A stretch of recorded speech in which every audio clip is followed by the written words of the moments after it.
palavra de Deus. Hoje vamos ler em Atos 10, Atos dos Apóstolos, capítulo 10. E vamos ler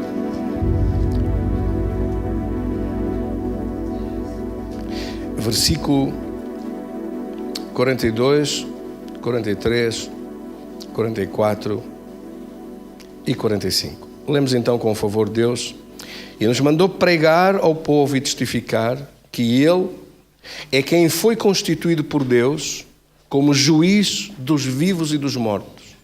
Versículo 43. Dele todos os profetas dão testemunho de que por meio do seu nome, todo o que nele crê, quando você crê nele aqui? Todo o que nele crê recebe remissão de pecados. Versículo 44, lemos juntos, ainda Pedro falava estas coisas quando o Espírito Santo caiu sobre todos os que ouviam a palavra. E os fiéis que eram da circuncisão, que vieram com Pedro, admiraram-se, porque também sobre os gentios foi derramado o dom do Espírito Santo. Querido Senhor, damos-te graças, em nome de Jesus, da tua bênção tão grande, do teu poder tão grande sobre a nossa vida. Glorifica o teu nome em nós, no nome precioso de Cristo, Senhor. Amém. Graças a Deus. Queridos irmãos, tenha a gentileza de sentar. Graças à tua palavra.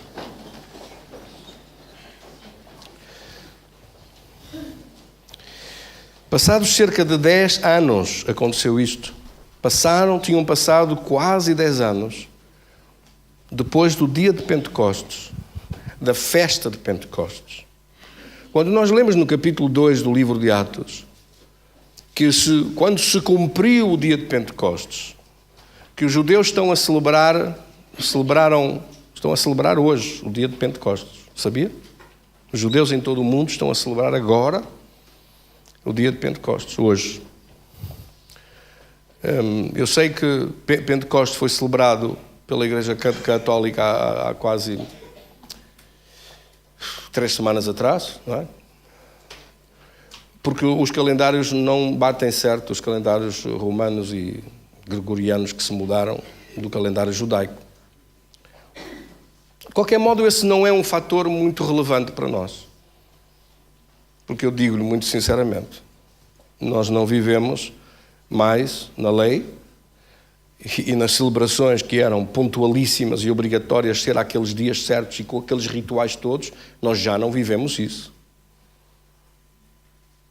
Mas também não podemos esquecer que estas celebrações que falamos e que estão descritas em Levítico, não podemos esquecer que Jesus as cumpriu, que os apóstolos lhes deram continuidade, que Jesus inclusive disse para a igreja da sua igreja, disse, esperai em Jerusalém até que chegue o dia de Pentecostes, porque poucos dias depois, e antes dele subir aos céus, está escrito aqui no capítulo 1 do livro de Atos, esperai em Jerusalém e recebereis poder.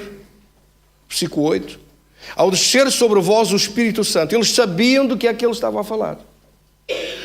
E recebereis poder quando vier sobre vós o Espírito Santo e sereis minhas testemunhas, tanto em Judeia e Samaria como em Jerusalém, como até aos confins da terra.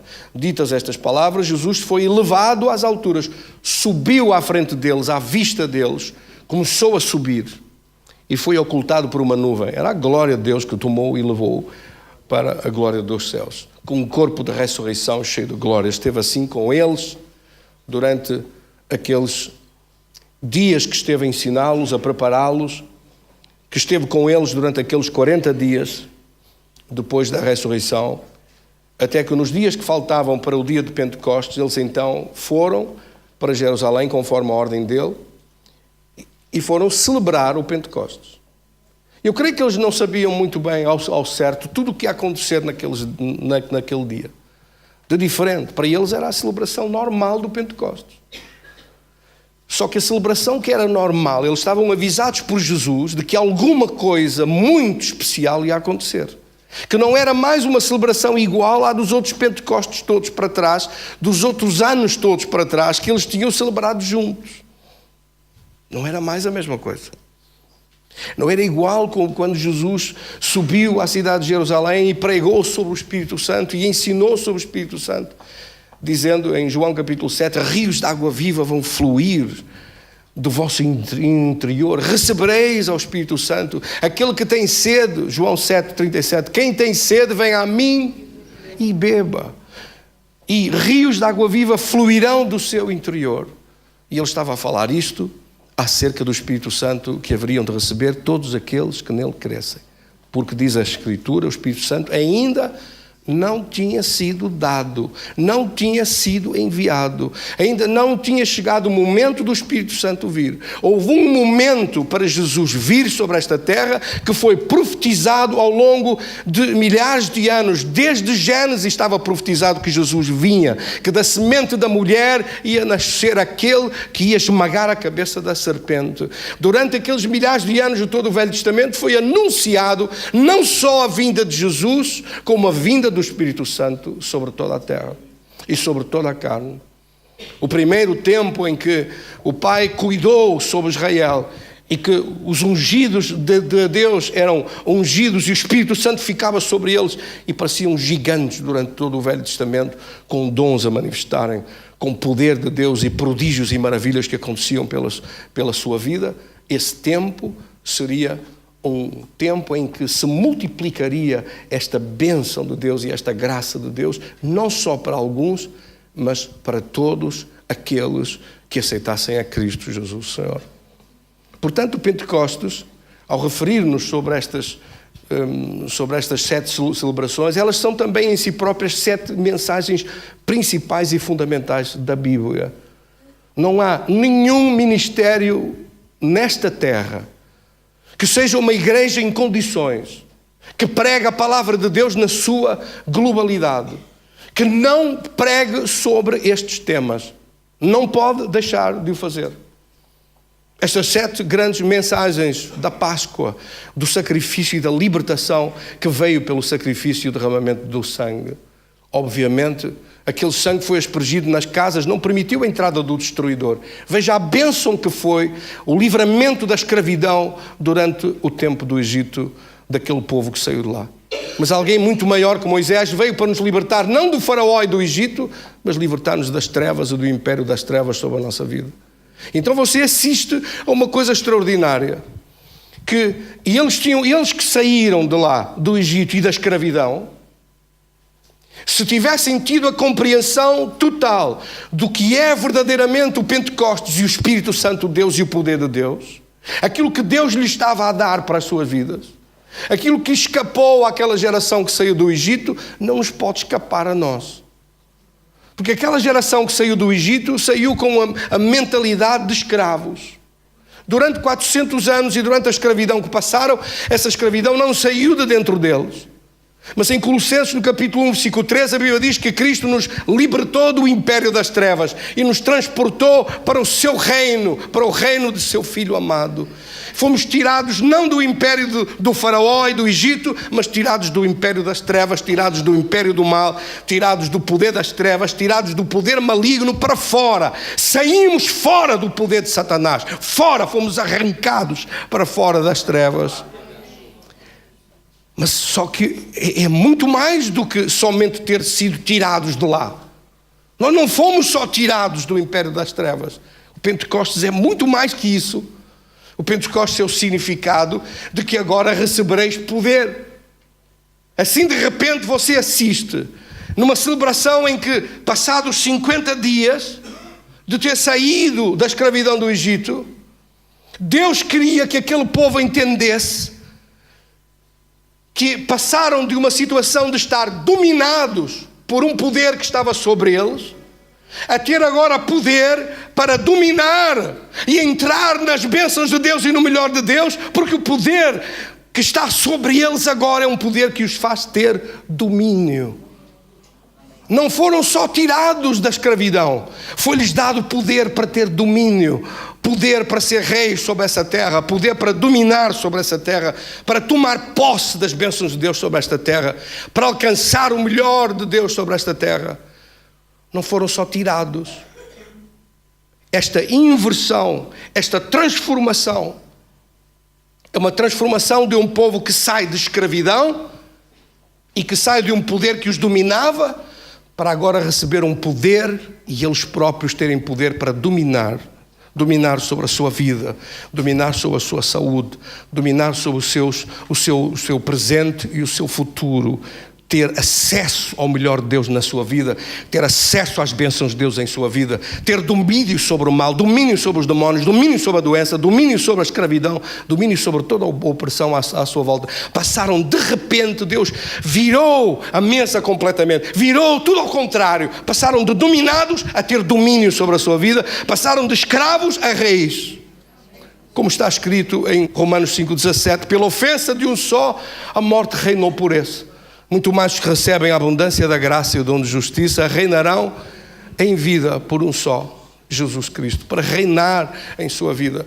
Portanto, a figura de sermos reis e sacerdotes chamados por Deus, reis no sentido de ter domínio e poder reinar sobre a nossa vida. Sacerdotes no que diz respeito a poder ministrar para outros e servir Deus aqui sobre esta terra, ministrando o livramento de Deus à vida de outros. Isso não passou. Isso não deixou de estar em operação. Não deixou de estar em funcionamento. Esta é a igreja de Cristo. Uma igreja de gente que entra por uma porta e que de repente encontra uma abundância do poder de Deus disponível para passar de escravizados a reinar. Para passar de gente dominada e oprimida a pessoas vitoriosas sobre o mal e que são capazes de ter o mal debaixo dos seus pés. Jesus disse que nos deu poder para pisar serpentes, escorpiões, toda a força do inimigo e nada nos faria dano algum. Repare que esta celebração que os judeus fizeram e continuam a fazer hoje, durante estes anos todos, continuam ao longo destes milhares de anos a celebrar, ela é uma mensagem, ela é uma palavra de Deus. Por si só, ela já é uma transferência de um poder extraordinário de Deus. Por isso, é muito pequeno pensar só e apenas numa celebração. Pensar que é apenas uma festa. Pensar que é apenas uma tradição, um costume, uma coisa histórica.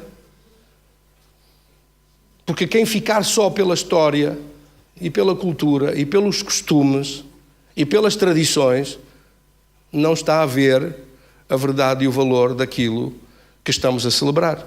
Afinal, o que é que nós estamos a celebrar?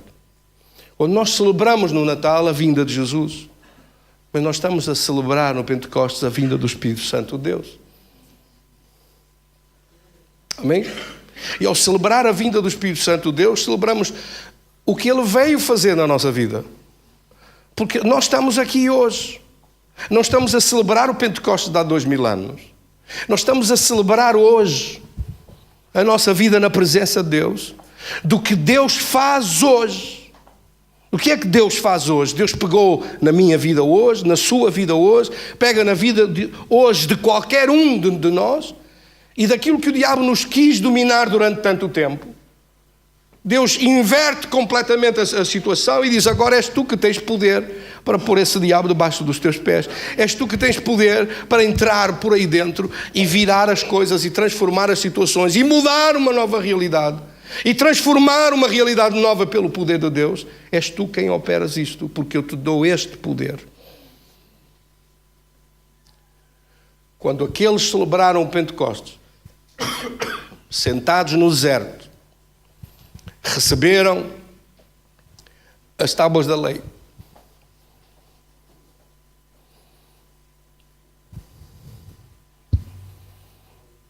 E foram 3.000 que morreram no Monte Sinai por causa disso. Porque Moisés desceu do monte com as tábuas da lei, com as ordens de Deus do que era preciso fazer. E quando chegou cá em baixo, eles já estavam à volta do bezerro de ouro. Então 3.000 foram engolidos pela terra dentro. 3.000 morreram nesse dia por causa da transgressão contra a palavra de Deus. Mas no dia de Pentecostes, em Atos no capítulo 2, a Bíblia diz que quando Pedro pregou, foram salvos 3.000. Porque já não estamos a falar do Monte Sinai, do Velho Testamento, mas estamos a falar do Monte de Sião. Amém? A cidade celestial, um povo escolhido, lavado no sangue de Jesus, que agora vem salvar e traz a salvação de Deus e traz não condenação, mas traz liberdade no Espírito Santo de Deus. não traz a condenação da lei, não traz o rigor e a condenação dos procedimentos da carne, mas traz o Espírito de Deus em nós que nos livra da carne. Por isso é que a Bíblia diz em Romanos capítulo 8 que agora nenhuma condenação há para aqueles que estão em Cristo Jesus e que já não andam mais segundo a carne, mas segundo o Espírito de Deus. Amém? O chamado por isso da igreja é para viver não na carne, como citado no Velho Testamento e nas celebrações antigas, mas viver no Espírito e entender estas celebrações do ponto de vista espiritual e do ponto de vista do Espírito de Deus. De facto, a transformação e a mudança é absolutamente extraordinária. E nós vemos-la nos discípulos. Nós vemos-la até nos próprios discípulos. O que é que aconteceu a estes discípulos? Que seguiram a Jesus durante 3 anos. 3 anos e meio. Que andaram com Ele, que comeram com Ele, que dormiam próximo a Ele, que fizeram travessias do barco com Ele, que foram para um monte com Ele, que viram os milagres no deserto da multiplicação dos pães e dos peixes, que viram-no a dar ordens à tempestade para se acalmar, que viram-no a dar ordens aos mortos a ressuscitar, que viram os olhos dos cegos a abrir, os paralíticos a andar, que viram os leprosos curados, que viram as multidões extasiadas a ver as maravilhas que operava Deus através das suas mãos.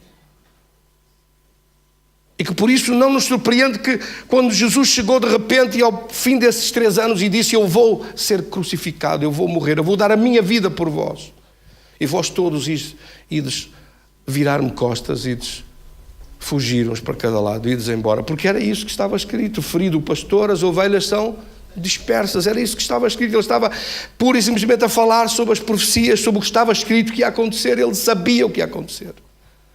Por isso, no jardim de Getsemane, ele disse: Pai, se é possível, passe de mim este cálice, mas não seja feita a minha vontade, mas a tua vontade seja feita. E quando chegou a hora de Jesus se deixar entregar, nós falamos dele, falamos sobre aquilo que ele fez. E é importante, fundamental saber tudo o que ele fez. Mas é também fundamental, importantíssimo saber o que o Espírito Santo de Deus faz e pode fazer e quer fazer na nossa vida hoje. Porque ele é o amigo do noivo que prepara a noiva para o encontro celestial nas bodas do Cordeiro. Amém? O amigo do noivo está aqui. O Espírito Santo de Deus. É Ele hoje que realiza os milagres. Era Ele que o dirigia aqui. A Bíblia diz que Jesus era dirigido pelo Espírito de Deus. Que Ele não falava sem ser ordem dEle, ou que não agia sem ser por ordem dEle. Que as coisas que fazia eram ordens dadas por Ele. Que quando foi ao deserto, o Espírito de Deus o conduziu ao deserto para ser tentado. E que no fim da tentação Ele falou a palavra de Deus contra o diabo. E que depois, cheio do Espírito Santo de Deus, começou o ministério na Galileia e em todas as regiões e cidades e vilas de Israel. Amém? Dirigido pelo Espírito Santo de Deus. Eu disse: aquele que é dirigido pelo Espírito de Deus é como o vento que não sabes de onde vem nem para onde vai.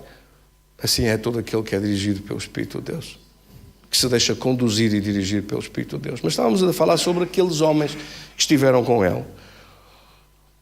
Uma das coisas que nós percebemos deste impacto tão grande do Espírito Santo de Deus é que, tendo os discípulos andado com Jesus, quando chegou aquela hora, de facto, fizeram todos asneira, foram todos embora a fugir, uns para cada lado.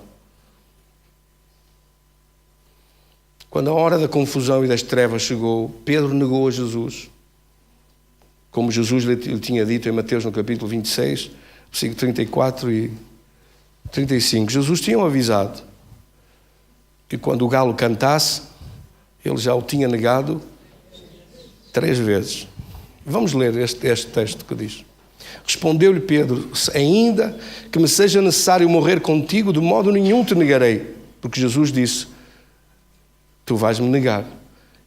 E o mesmo disseram todos os discípulos. Então foi Jesus com eles a um lugar chamado Getsemane e disse aos seus discípulos: sentai-vos aqui enquanto eu vou ali orar. Eu disse que era o versículo 34 e 35.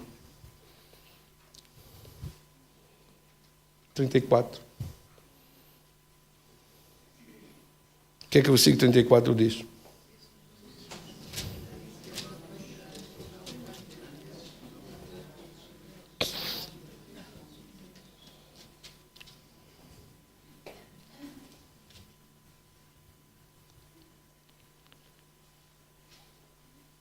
Jesus disse: ainda, em verdade te digo que nesta mesma noite, antes que o galo cante, tu me terás negado 3 vezes.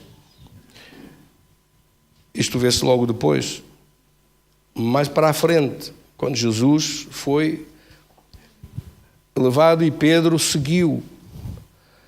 No versículo 69 diz: Pedro estava assentado junto no pátio, aproximando-se uma criada, disse: também tu estavas com Jesus o Galileu? E ele negou diante de todos. Versículo 70 disse: não sei o que falas. Então, saindo para o alpendre, foi ele visto por outra criada, a qual disse aos que ali estavam: este também estava com Jesus o Nazareno. Era a hora das trevas, era a hora em que tudo apontava o dedo. Satanás estava e os demónios a fazer uma razia como completa do medo, da perseguição, da má língua, da murmuração, de tudo virado ao contrário para perseguir a Jesus. E ele negou, diz o versículo 72, negou outra vez com juramento, dizendo: não conheço tal homem. Logo depois, aproximando-se, os que ali estavam disseram a Pedro: és mesmo tu um deles? Porque o teu modo de falar, porque ele era galileu e falava à maneira da Galileia, como os vareiros. Versículo 74 diz: então começou ele a praguejar e a jurar, disse: não conheço esse homem. Imediatamente o galo cantou. Versículo 74. O que Jesus disse que ia acontecer. Porque é que Pedro falhou? Por causa da carne. Ele disse: eu não, os outros podem entregar, mas eu não, eu vou ficar firme. Pessoas que confiam muito na sua carne. O pecado de confiar demais, não no poder de Deus, mas na sua própria carne, o resultado que dá é de bater com o nariz no chão. É o resultado que dá. Não é: não, eu não, porque eu sou melhor que toda a gente. Eu não, porque eu tomei chá em criancinha. Eu não, porque isso nunca vai acontecer. Desastre, cabeçada pela certa. A dependência não da carne, mas do Espírito. Porque a carne não consegue realizar aquilo que é necessário. Quando Jesus disse: o Espírito está pronto, mas a carne é fraca, ele estava a referir-se que na carne não é possível fazê-lo. Era preciso que o Espírito Santo viesse e que o Espírito Santo desse as condições para que, de outro modo, não sendo possível, dessas condições de poder servir Deus e as condições de ter poder, de ter domínio, de ter capacidade com Deus, de fazer as suas obras e de não permitir que o diabo nos pudesse derrubar e destruir. Amém? Ainda hoje é a mesma coisa. Por isso é que Jesus disse para esperar em Jerusalém, para receber primeiro o poder de Deus e depois sim ser enviados. Quem pensa que pode fazer as coisas todas preparadas segundo o beneplácito de Deus, segundo o critério dos projetos e dos planos de Deus para a vida humana, e que o vai conseguir fazer na sua carne, está completamente enganado. Se os judeus não o puderam fazer e eram descendência pela carne de Abraão, quanto mais os outros que são como um enxerto metido na figueira. Amém, irmãos? Não é possível. É possível somente pelo Espírito Santo de Deus. E então nós assistimos a esta transformação extraordinária. Estes homens que fugiram para cada lado. O que é que lhes faltava? O querer estava lá, a vontade estava lá, o desejo estava lá. Mas a capacidade de o fazer não estava lá. E isto é uma lição não só para eles, é uma lição para nós hoje. Sem o poder de Deus na nossa vida, nós podemos ter desejos, nós podemos ter a vontade, nós podemos querer, mas sem o poder de Deus na nossa vida, falhamos. Quem é que me está a entender? Sem a unção de Deus na nossa vida, falhamos, não conseguimos fazer. Estes fugiram diante de uma fogueira, diante de umas pessoas que ali estavam a aquecer-se do frio, diante de uma criada que disse: tu estavas lá, negou Jesus, diante de pessoas que até nem eram nada de muito importante ou influente, ou que lhes pudessem fazer mal, pessoas que os assustassem muito. Não estamos a falar diante dos dignitários de Israel, diante das autoridades, diante do exército, diante de gente que podia matá-los e, no entanto, fugiram para cada lado e negaram a Jesus e deixaram-no sozinho. E agora são estes mesmos que apenas 50 dias depois da crucificação se apresentam cheios do Espírito Santo de Deus. E eu pergunto-lhe: você vê algum fugir? Vê alguém com medo? Então Jesus esteve com eles 3 anos e meio, ensinou-os, mostrou-lhes, disse-lhes tudo, deu-lhes o exemplo, ensinou-lhes tudo o que eles precisavam saber de conhecimento. O Espírito Santo veio, entrou no coração deles e encheu-os do seu poder, e de repente estes homens, antes que fugiam como ratos, cheios de medo, agora de repente estavam transformados, cheios da unção de Deus e do poder de Deus, e não tinham medo nenhum, não fugiam de nada, mas enfrentaram tudo. E Pedro pregou para uma multidão que lá estava. Nesse primeiro dia de Pentecostes pregou Pedro e converteram-se 3.000 pessoas. Foram salvos 3.000 pessoas. Eu digo-lhe, o que é que os mudou tanto? Quem é que os transformou tanto? É que Jesus estava ao lado deles, mas o Espírito Santo veio para entrar dentro deles e dar-lhes uma coragem, não por fora mas por dentro, ungi-los não por fora mas por dentro, revesti-los do poder não por fora mas por dentro, capacitá-los não por fora mas por dentro, incentivá-los ou encorajá-los, muito mais que isso, dando-lhes essa força interior da glória de Deus, da unção de Deus, que somente o Espírito Santo pode fazer. Porque é que Jesus não podia fazer? Porque Jesus não conseguia entrar dentro de Pedro, nem conseguia entrar dentro de João, nem conseguia entrar dentro de André, nem nenhum dos outros discípulos, nem Filipe, nem nenhum dos outros, não podia entrar dentro deles. Estava Jesus ali e eles estavam ao lado dele. Estavam sentados e estavam a comer juntos, mas cada um deles era uma individualidade, mas o Espírito Santo de Deus pode entrar em todos nós ao mesmo tempo. Ele é o Senhor da glória que nos preenche por dentro, que nos entra em nosso espírito. As funções e as capacidades e as realizações, os atributos da pessoa de Deus, que é o Espírito Santo de Deus, são diferentes daquilo que Jesus veio realizar. Era impossível ele entrar sem primeiro ter vindo Jesus a derramar o seu sangue e a dar a sua vida para que depois estivéssemos prontos, porque o Espírito Santo de Deus não podia entrar em nada iníquo, em nada injusto, em nada impuro, em nada que não fosse perfeitamente justificado diante da glória da justiça de Deus. Amém, irmãos? Somente depois de Jesus vir e derramar o seu sangue e a sua vida é que o Espírito Santo podia vir e fazer morada interior em nós e podermos ser agora o templo onde habita a presença de Deus e a glória de Deus. Em João, no capítulo 14, no versículos 16 e 17, a Bíblia fala sobre isso. Diz porque é que o Espírito Santo só pode ser entregue e dado e só podem recebê-lo aqueles que lhe pertencem. Eu rogarei ao Pai, versículo 16, João 14, 16, e Ele vos dará o Consolador a fim de que esteja convosco para sempre. Jesus está a dizer, eu não vou ficar convosco para sempre, mas o Espírito de Deus vai ficar convosco para sempre. É outra das diferenças entre Jesus e o Espírito Santo. É o Espírito da verdade, versículo 17, que o mundo não pode receber. Porquê é que o mundo não pode receber? Porquê é que a pessoa lá fora que não tem Cristo não pode receber? Porquê é que as pessoas que têm religiões não podem receber ao Espírito Santo de Deus? Porque o Espírito Santo de Deus não entra em nada impuro, não entra em nada imundo, não entra em nada injusto, não pode estar em nenhum lugar onde não tenha sido primeiro passado o sangue de Jesus sobre a sua vida. Sem Jesus vir, o Espírito Santo de Deus não podia vir e entrar em nossos corações, na nossa vida. Jesus teve que morrer primeiro por si para o qualificar, para lhe dar a qualidade necessária para se poder apresentar diante de Deus e dizer, Pai, eu agora posso receber ao Espírito Santo de Deus. Porque eu entendi que Jesus morreu na cruz por mim e me perdoou os meus pecados e me lavou no seu sangue. Porque para entrar no lugar santíssimo só se podia entrar com o sangue que tinha sido derramado. E a nuvem da expressão que era atirada para cima das brasas do incenso aromático. E quando o Pai olhava de cima, via o sacerdote entrar no lugar santíssimo, aquela nuvem de incenso perfumado. E ele olhava de cima e via o sacrifício do meu filho. Era por isso que o sacerdote não caía morto.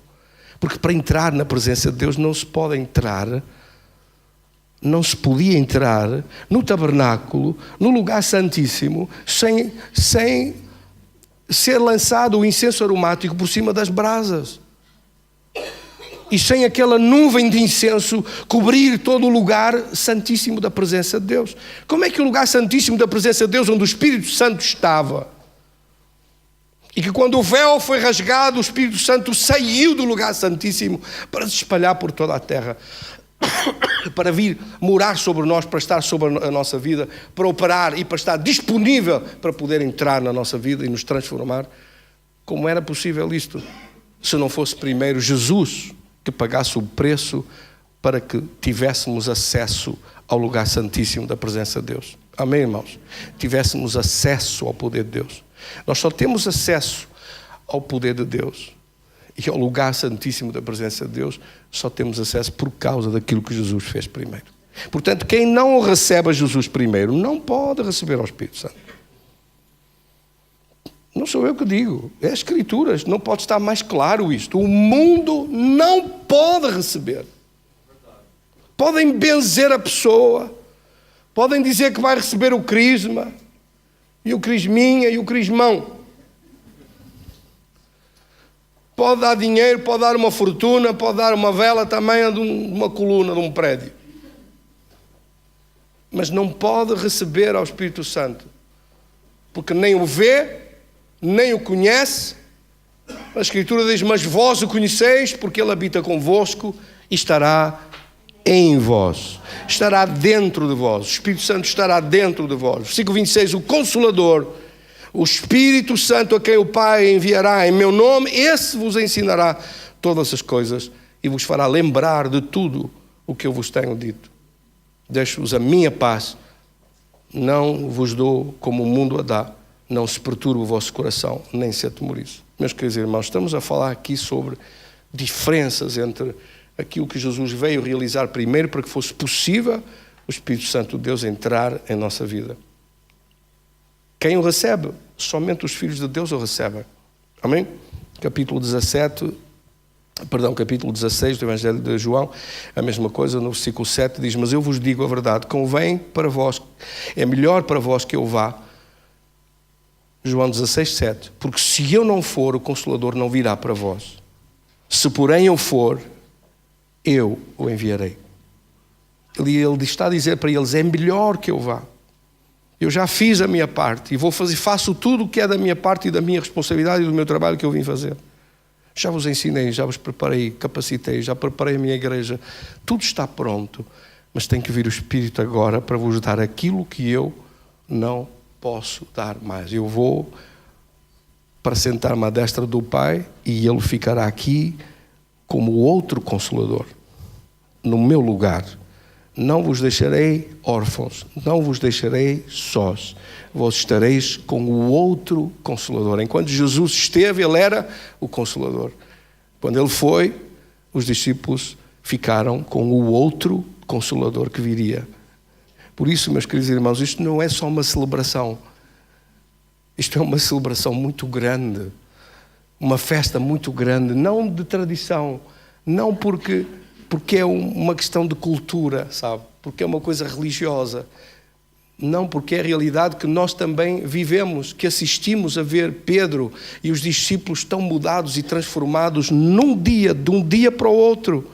Primeiro cheios de medo, fechados no aposento alto, não saíam de lá. Jesus mesmo disse, não saiam, porque não tendes condições para sair.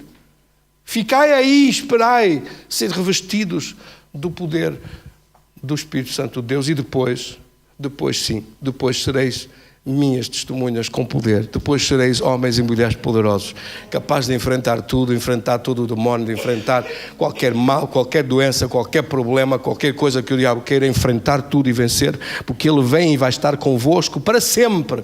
Eu não vou estar para sempre. Jesus disse, eu não vou estar para sempre, mas Ele que vem após mim, esse vai estar para sempre. Esse vai ficar convosco para sempre. É Ele também que vai subir quando soar a trombeta e vai levar a igreja a apresentá-lo ao noivo.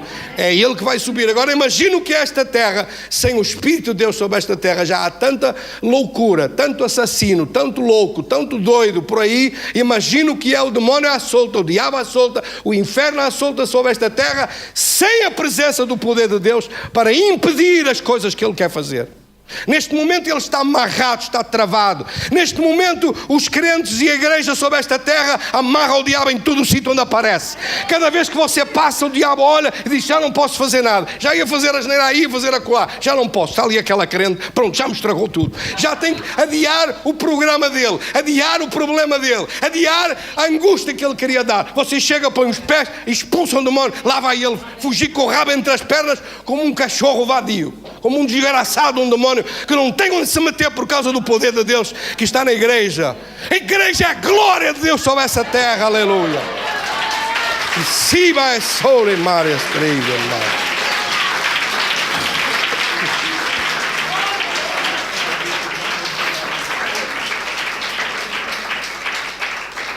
Por isso é que Jesus, quando falou da igreja, disse: estes sinais seguirão aos que crerem. Em meu nome expulsarão demónios. Ele falou isso, não é que eles não o fizessem quando Jesus estava com eles, mas fizeram isto muito mais quando Jesus foi, e quando ficaram com o Espírito Santo de Deus, cheios do poder de Deus, sendo as testemunhas que ele disse em Atos 1:8 que eles seriam. Testemunhas do seu poder, da sua presença, testemunhas de que Jesus está vivo e ressuscitou, e temos um Deus vivo a quem servimos, e se ele está vivo, continua a fazer as mesmas coisas hoje. Por isso somos testemunhas, em primeiro lugar, da transformação em nós próprios. Nós que antes éramos diferentes e que antes não conseguimos, e que também quando hoje não nos enchemos do poder de Deus, também não conseguimos. Deixe-me dizer uma novidade, é que o assunto de estar cheio do poder de Deus ou vazio do poder de Deus faz toda a diferença. Nós estamos em espírito e não na nossa carne. Se não comportamos-nos igual como os outros que não têm o poder de Deus nem o Espírito Santo de Deus, Deus tem a misericórdia de nós. Porque não está em nós, está no poder de Deus em nós. É nele em nós que nos transformamos. É nele em nós operar a nossa vida que nós vencemos em nome de Jesus. Somos mais que vencedores em Cristo. Não é em nós, é em Cristo. No poder de Deus e não em nós mesmos. Bendito seja Deus. Portanto, meus queridos irmãos, quando a palavra de Deus diz isso, e terminamos nesse texto de Marcos no capítulo 16, dos sinais dos discípulos que aí estão escritos, é muito importante saber isso, que esses são os seus sinais, os sinais dos discípulos. Em meu nome expulsarão demónios. Quer dizer que em nome dele nós temos poder. Esta palavra poder significa, é do original, do grego, diz dunamis. É a mesma palavra que deriva de dínamo ou de dinamite. É um poder explosivo, um poder que faz ativar a glória de Deus sobre a nossa vida. Expulsarão demónios. Depois diz: falarão novas línguas. Oração em línguas, você assiste que no Novo Testamento, sempre que havia a manifestação do Espírito Santo de Deus e que recebiam o batismo no Espírito Santo, havia a manifestação de línguas. Porque é uma experiência subsequente a nascer de novo. Nós nascemos de novo em nosso espírito. Mas o batismo no Espírito Santo e receber o Espírito Santo de Deus é receber os dons do Espírito Santo de Deus. A transformação da operação dos frutos do Espírito em nós é outra coisa. Mas os dons e a manifestação dos dons, as línguas são um sinal para todos os que creem. E estes sinais seguirão aos que crerem. São para todos os que crerem. Depois terão domínio sobre serpentes, tanto aqui as serpentes como um sinal, como uma figura do poder maligno. E depois, se beberem alguma coisa mortífera, não lhes fará dano algum. Significa que o mal é parado, o mal não tem efeito contra a nossa vida. Vejam que o poder de Deus e que o Espírito de Deus opera através da sua igreja e opera através dos discípulos. E os sinais que se manifestam são estes. O que o diabo queria fazer, pode fazer à direita e à esquerda. 1000 caem ao teu lado, 10.000 à tua direita, mas a ti não consegue fazer o que ele queria fazer. Porque o poder de Deus está em nós, o poder do Espírito Santo de Deus não vai permitir esse diabo fazer o que ele queria. Ora, diga comigo: Satanás, não podes. Estás amarrado em nome de Jesus. Depois imporão as mãos sobre os enfermos e curarão. Significa que à sua volta não tem que haver doença. Qualquer doença que o toque em si ou em mim ou em alguém está condenado a desaparecer. Tem que desaparecer, mais nada. A seguir eles foram falar a palavra de Deus, uma palavra ungida, uma palavra que impulsiona, que nos enche de alimento espiritual do poder de Deus e que nos transforma neste poder de Deus. Se não for uma palavra ungida, se não for uma palavra que vem do alto, como um alimento que entra em nossa vida e nos dá força e poder e nos levanta, então é uma palavra religiosa. Amém? Nós não precisamos de palavra religiosa. Precisamos de alimento do alto. Sim ou não? E eles foram e, ponto último e sétimo, Deus confirmou com os sinais que se seguiam. Quer dizer que estas ações dos discípulos neste conjunto de sinais que aqui estão, e de frutos novos, e de transformação, e de mudanças poderosas, e de executar os planos de Deus sobre esta terra, só são possíveis através do Espírito Santo de Deus. Não foi por acaso que Jesus disse: esperem em Jerusalém até que chegue o dia de Pentecostes, até que venha esse dia em que vão ser revestidos do alto de poder. E quando receberem esse poder, então podem ir. Então nós podemos ir, mas essa mensagem para nós é: podemos ir com o poder de Deus na nossa vida. Podemos avançar com o poder de Deus na nossa vida. Avançar sem o poder de Deus na nossa vida, pergunto eu, é possível? É possível. Ser possível é. Mas as consequências podem ser perigosas. Algum de nós pode olhar para trás na sua vida, se calhar em algum momento, e pensar assim: naquela altura eu não estava com o poder de Deus e não estava cheio do poder de Deus, porque senão não teria acontecido aquilo. Amém, irmãos? Então o nosso chamado é mesmo este, de viver cheios do poder de Deus, para que não tenhamos, para ser dirigidos pelo poder de Deus e pela presença de Deus, como a Escritura diz, aqueles que são dirigidos pelo Espírito de Deus, esses são os filhos de Deus. Romanos 8,14. Para quê? Para que não tenhamos que nos arrepender de nada. Deus abençoe todos a viver em espírito e não na carne, na presença de Deus e na glória de Deus. Vamos orar. Querido Senhor, damos-te graças sobre a tua presença na nossa vida. Nós entregamos a nossa vida em tuas mãos. Seja derramado sobre a nossa vida este poder tão grande da presença da tua glória. Enche o nosso coração. Diga isso comigo: enche o meu coração da tua presença. Enche-me de teu poder na minha vida. Leva-me para a frente e conduz os meus passos. Dirige-me na tua vitória, porque eu não sou nada sem ti, Senhor. Mas eu clamo em nome de Jesus por este poder tão grande que tu operas sobre mim, que tu me renovas e transformas, que impulsionas a minha vida para a frente, que eu quero andar na tua presença e no teu poder e viver na tua unção e dar frutos para ti e ser transformado em teu poder para trazer glória para o teu nome e ver a tua majestade. Querido Senhor Espírito Santo, flui através da minha vida como rios de água viva hoje. Flui nas coisas que eu preciso que tu operes e atues, tu, não eu, não a minha carne, mas tu, não a minha mente, mas a mente de Cristo em mim. As coisas que estão preparadas para aqueles que te amam, manifesta através do teu poder na nossa vida. Opera o teu poder na nossa vida. Vem dirigir os nossos passos, vem conduzir-nos tu, Senhor, pois não somos nada sem ti. Nós te agradecemos de todo o nosso coração e te louvaremos de todo o nosso coração. Exaltado seja o teu nome, glorificado seja o teu nome, no nome precioso de Jesus. Amém. Damos um aplauso para esse Senhor maravilhoso. Graças a Deus. Please start seeing that you are a You see that you are a